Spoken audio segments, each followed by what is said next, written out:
Hey, Carl Munson here on the Place for Conversations. Thank you for joining us on the OurNet page. And it is a great delight for me to talk to someone who I'd like to think of as an old friend whose book I have here from over 10 years ago, I think, The Transition Handbook. It's Rob Hopkins, founder of the transition movement over there in Totnes. And we're going to have to do some jiggery pokery with the microphones to stop the echo. But Rob, so great to talk to you today. How are you? How's lockdown Totnes? I'm very well, thank you, Carl. Lovely to see you again. Yeah, no, like anywhere, I guess it's kind of surreal and kind of bewildering and quite deeply troubling, and also really quite delightful in some ways as well. You know, it's quiet and the birds are singing and the sun was shining until yesterday, and I'm going to have the best years gardening I've ever had, and my to-do list of jobs has got shorter and shorter. And I've had some very lovely time with my kids. William Gibson, the science fiction writer, used to say the future's already here, it's just not evenly distributed. And it kind of feels a bit like that. You know, like in my house, it's feeling a bit like an extended holiday. My next door neighbors are both NHS key workers with small children, and I think their experience of this time is very, very different. Yeah, it is incredible, isn't it? I mean, we were talking just a little bit before about the foundations, and this book. The talk was of how climate change and peak oil were the great drivers of the transition movement, which I think you'll tell us in a moment how many initiatives there are worldwide. But who knew that a virus would come along and achieve so much? It would seem. Well, I guess the answer to that question is actually our governments knew that there was a pandemic. The governments had been warned and briefed and were preparing for pandemics years and years ago. And certainly the situation in the UK was that before the car crash of Brexit dominated everything, actually we were at the forefront of preparations on pandemics. And then the government completely took their eye off all of that for this utterly pointless nonsense of Brexit. And now when a pandemic did arrive, which people had been predicting for a couple of years before, we were completely unprepared. And I've already forgotten what your question was. Do you know what? So have I. And it doesn't. It was. I think it was about how this virus came along, and in a funny sort of way has achieved so much, right? Yes. See, we're a few years older than we were the last time we did this. Yeah, I was saying to someone the other day, it feels like actually this virus has achieved more in about 4 weeks, in some ways than I have in sort of 11 years of campaigning around climate change, in terms of reducing the amount of traffic on the roads, in terms of reducing the amount of airplanes, in terms of reducing emissions. And clearly this is not the way to do it. This is absolutely, this has also been utterly catastrophic and heartbreaking and unbearably painful for so many people. And I don't mean to trivialize it at all when I say that. What I mean is that we have, for the years before this, been told that that governments don't really matter anymore, that actually there is an inevitability to free market economics that we can't do anything about, that the idea that we could cut carbon emissions to zero by 2030 or to 2025, as Extinction Rebellion have been saying, is somehow completely naive and pie in the sky. But the idea that we can continue with business as usual is somehow acceptable and sensible. Actually, what this virus has shown is that governments, when they decide to, can move very quickly with great purpose, and resources can be found, and imagination can be mustered up, and people can be mobilized. It's also shown us, I think, which is really, really important, that if we had believed Hollywood disaster movies, we would by now be kind of out in the streets eating each other, or kind of burning each other as witches, or society would have totally unraveled.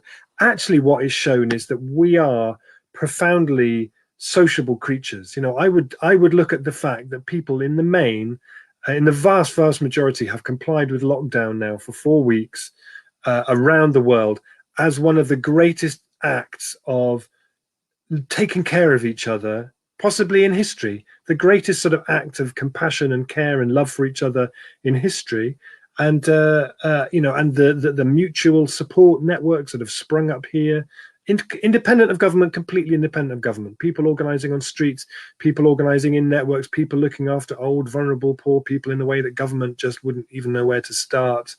That's the most heartwarming thing out of all of this for me. The idea that we could, like you held up the transition handbook earlier on. The transition handbook basically said, if we're to find a solution to these huge challenges, it needs to start with us. It needs to start with people and communities and people on their streets, people in their apartment blocks, people working together. And this virus has shown that that is absolutely possible. And not only is it possible, it's actually our default way of responding to these things. And Boris Johnson a couple of weeks ago said something like, and there actually is such a thing as society.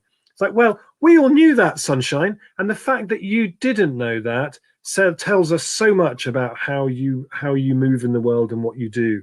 And actually, this has been a phenomenal reaffirmation of the importance and the power of society in moving forward from here.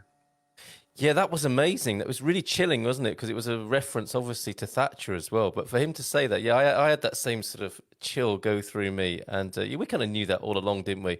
And this is what your transition groups around the world. I mean, how many are there now across the globe? And essentially, what is it? After I think we talked over 10 years ago about the transition movement. First of all, with 10 years of hindsight, what do you think they're about now? Essentially, how many are there, and what's their mission currently? So there are. So I know that. So there are transition groups active in at least 50 countries, and about half of those countries have what we call a national hub. So like Transition Germany, Transition Italy, whatever. And putting an exact number on them is really difficult because they don't always tell us what they're doing. They're a fairly anarchic rabble. And so we don't always know how many there are. I'd say there are kind of somewhere between 2, 3, 4,000, something like that, communities where this is happening. And what do they do? Well, I always like to think of it as a movement of communities who are reimagining and rebuilding the world. It's a very hopeful, kind of positive, optimistic movement that says, right, what have we got around us? What are the resources? What are the people? What are the things that we can draw on? And what can we do? Obviously, there are things we can do as individuals. We can change our light bulbs and put solar panels on our houses and try and change our lifestyles. That stuff really matters.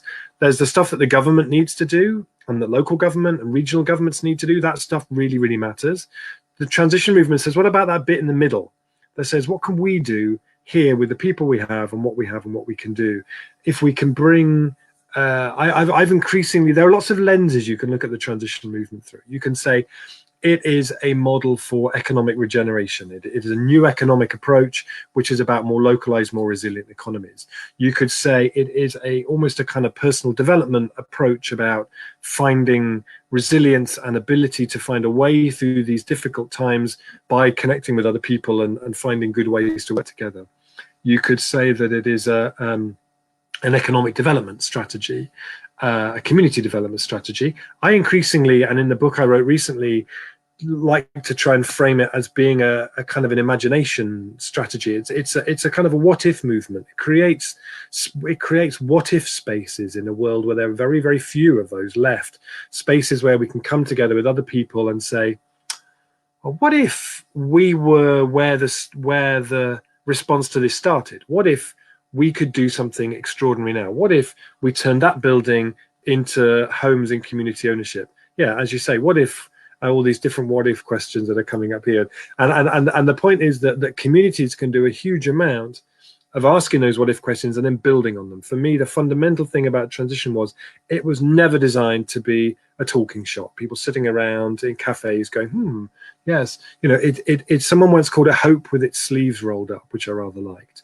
If it's about making change, whether you're creating new community energy companies, new food networks, new ways to find housing for people, and so on and so on. It's about doing things, but it starts by asking what if.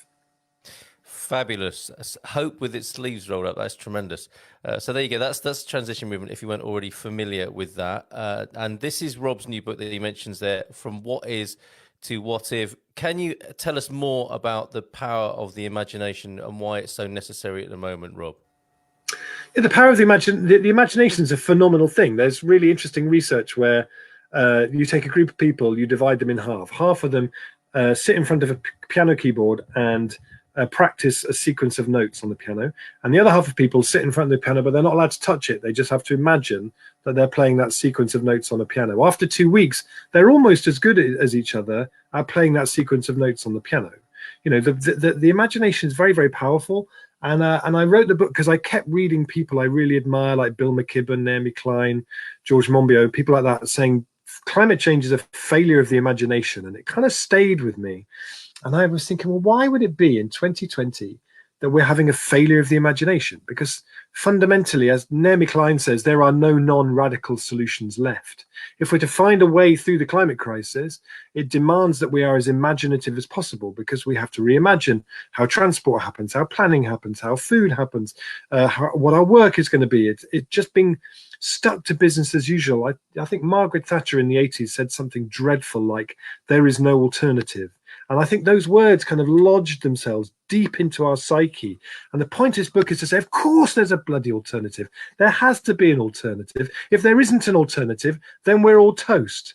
And so this is fundamentally about saying we need to revive our imagination. I think, and I argue in the book, that we are living at the moment in a kind of perfect storm of factors that are causing our collective imagination to shrink. Whether it's the fact that we live in the age of anxiety, which we know shrinks people's imagination. We're working longer hours than people have before. We spend more and more time in front of screens. We see more and more kind of people in stress. I think when your fundamental needs on Maslow's hierarchy of needs aren't met, it's very hard to have an imaginative life when you don't know where your next meal is coming from or where you're going to live. And with the rise of austerity, we've seen more and more people being put in that situation. So the argument in the book is a reviving of our collective imagination is not going to happen by accident. It's going to happen because we create the best conditions for it. None of us do our best imaginative work when we are exhausted, when we're stressed, when we are addicted to Facebook, when we are worrying about where our next paycheck is going to come from. You know, we have to create the best conditions for it. And how do we do that? And so the book is written in a series of 9 what-if questions, and is a kind of a journey through what is the imagination, why does it matter, what are the dangers of a society kind of not giving it the priority that it needs, what would our education system look like if its fundamental purpose was to produce people who were as imaginative as they could possibly be, what would our government look like, what would democracy look like if its primary aim was to maximize our imaginative capacity. That's the kind of journey I've been on with it for the last couple of years. That's amazing, and yeah, obviously such a great sort of proposition, you know, to be in that place, to stimulate the imagination, to be playing the part of, you know, what poets and philosophers and seers and mystics do for us when the imagination gland is closing down, if you look like. And that's obviously part of what's going on at the moment is, you know, our kind of reptile brain, our primitive brain, in a fear state, as you say there, doesn't put us in the best conditions for being imaginative. So who's holding that space? How can we keep it open? How can we stay in that imaginative place? You're obviously one of the people who is calling us to do that. But what practical steps are there for people to get themselves in that imaginative and resourceful state, do you think? Well, I think the first thing is to recognize that being imaginative has certain requirements. You know, so like I said, if we are exhausted and stressed and close to burnout and overwhelmed, it's really, very hard to be imaginative. So finding ways to intentionally design space into our life feels really important. You know, which part of which I think means reimagining often our relationship with Facebook, with Netflix, with social media, with our time online. I speak to so many people who say, "Oh, I don't have any time to read books." Or to make art or whatever, but actually they'll spend hours and hours. You look at their Facebook page and they've been on there for hours and hours and hours and hours. You know, it's an intentional thing that we need to create we need to create space for. I think we need to recognize there are certain practices that we can bring into our lives that can allow our imagination to flourish. There's an exercise I do with groups, which is inviting them to imagine themselves in the future where we made it, not a utopia, but what would it be like 10 years from now if everything we could possibly have done between now and then had been done? if it had been the time of the most phenomenal social transition and transformation that in 2020 felt unimaginable, but there was a cascade of positive change that built from the COVID-19 outbreak onwards, where things that felt impossible all of a sudden became possible. Where could we get to by 2030? Close your eyes and walk around in that world and use your imagination with all of its senses. What does it smell like, sound like? And then tell that story to other people, share that story with other people.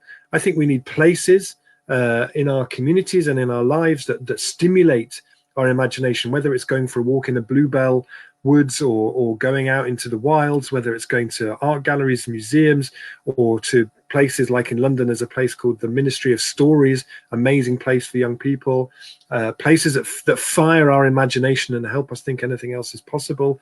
You know, it's we recognize that our best ideas don't come to us sitting in front of our laptop with a deadline looming, or standing in front of a whiteboard with someone pointing at it under strip lighting, going, come on, ideas, people, ideas. You know, actually, those Albert Einstein always said his best ideas came when he was riding his bicycle through a forest.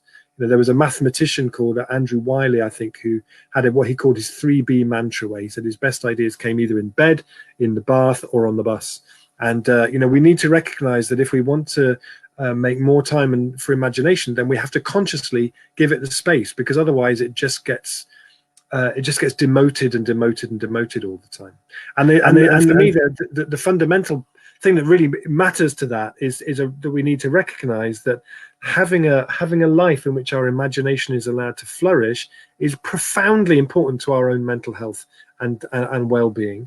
And that also, as parents, when we're bringing up our kids, to recognize that allowing our children to live a fully imaginative childhood, which is full of play and full of silliness and full of being wild, is the most precious, important thing. We've moved there's a whole chapter in the book about play and the decline of play, which was heartbreaking thing to research, in that, you know, there are now children at the age of 4 taking days off school for stress.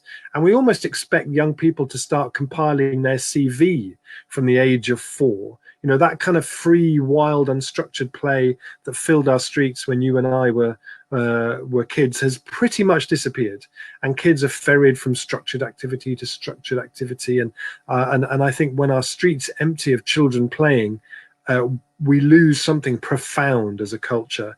And so there's a big exploration there about how we might bring that back. That's really lovely to hear that, to give ourselves the space to be imaginative and play, and obviously the kids as well. And as Rajesh is adding there, not to ridicule the imagination, people. You know, not to pee on people's chips, as it were, because I think we see quite a lot of that. Rob, thanks so much. I've kept you over time. You gave me 15 minutes of your valuable time, and I'm so glad you've joined us and told us about your new book and the transition movement. Last word to you, perhaps, as you know, how we can make the most of this. Obviously, there's not so much time on the bus, but we can definitely spend more time in bed and in the bath at the moment. Anything else you would suggest? Yeah, I mean, just in response to the question, though, the comment that just came in there, you know, I think that's profoundly important, because actually, and it's why I make the distinction now in a lot of things that I do, the distinction between yes but and yes and. So we live in a culture which is a predominantly yes but culture, where everybody who's listening will have had an experience where, you know, you hear about something like climate change, you go, oh, that's really bad. Oh, so maybe what we should do is, you know, we should do such and such. And someone will always go, yes, but, you know, and it's so infuriating that so much of the strategies that are come up with by the climate movement, the transition movement, the permaculture movement, get met with this wall of yes but, which is a lazy, kind of unimaginative refusal to engage with the idea that actually things could be otherwise. That's my favorite definition of imagination, is the ability to see things as if they could be otherwise. And so as part of the research for the book, I went and did an improv training, a theatrical improv training. It was brilliant. And one of the things in that is that most important is this idea of yes and, that when someone makes a suggestion, you yes and that suggestion. So you might say, hey, Rob, let's go to Paris. And I could say, yes, Carl, and let's go up the Eiffel Tower when we're there. And you could say yes, and when we're there, we'll be able to see my mum's house from the window, so we could all wave and yes. And then, you know, and you build off each other, and that involves deep listening, it involves empathy, and so for me, the answer to that question or to that comment is is we need to cultivate in our groups and in our movements and our conversations the ability to yes and each other's proposals. So if we can bring together what if and then follow it up and respect it with enough yes and, then I think we're really on a roll to something quite extraordinary. Tremendous. Thank you so much, Rob Hopkins. You can find out more at robhopkins.net and find out more about the book there. Anything else you wish to add, Rob? Just that it's beautiful to see you again, Carl. You haven't aged a day, and delighted to see you still with your cans on. And a happy lockdown to everybody. Stay well, and thank you for having me on. Thank you so much. Take care, and bye for now.